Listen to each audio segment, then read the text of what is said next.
Gusto ko lang i-share through this video itong isang article na nadaanan natin. Credits to spin.ph for this article with the title, Look, Jan Amores breaks social media silence with his IG live update. Ayan. Nobody's perfect post includes photos of controversial player in prayer. Ayan.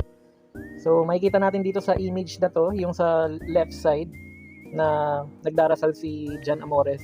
Included on the IG carousel are photos of himself praying in a church session, sunset scenery, and a repost of the quote, "Nobody's perfect." Ayan.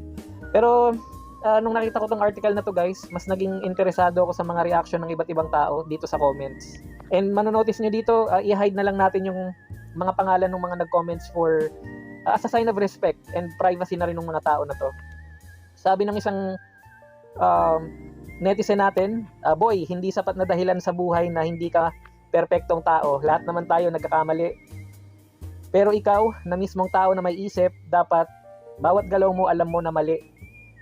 Paano kung natuluyan mong mapatay yung nabaril mo ng dahil lang sa away basketball?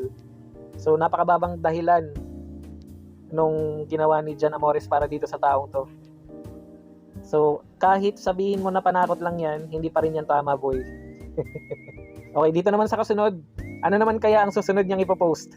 Only God can judge me. Ayan. On another comment, ang sabi dito, hindi rin naman ako perfectong tao, pero kahit gaano pa kasama yung pagkatao ko, hindi ko magagawang manakit o mamaril ng kapwa. May point naman siya.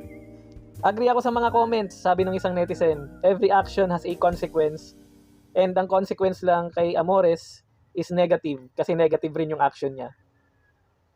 Walang perfect na tao, pero dapat pinagbabayaran daw yung mga kasalanan.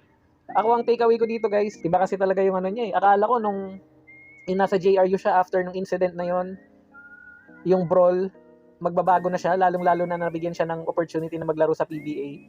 Tapos ito na naman, meron na namang alike incidents. Pero for me, mas malala to kasi meron siyang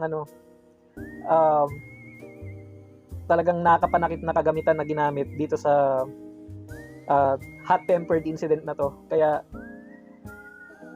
hindi ako happy para sa kanya, and most likely mababanto sa PBA dahil dito sa ginawa niya. Ang hirap ng ginawa niya. Ang ganda na sana nung opportunity niya na nakapaglaro siya sa PBA. Mayroon pa siyang mga magagandang mga plays kapag pinapanood natin sa mga highlights sa Northport Batang Pier, pero ganito lang rin pala yung mangyayari. So nakapanghinayang lang. Ano sa tingin nyo guys? Share nyo rin yung mga comments ninyo. Tutuloy natin yung conversation natin sa mga comments.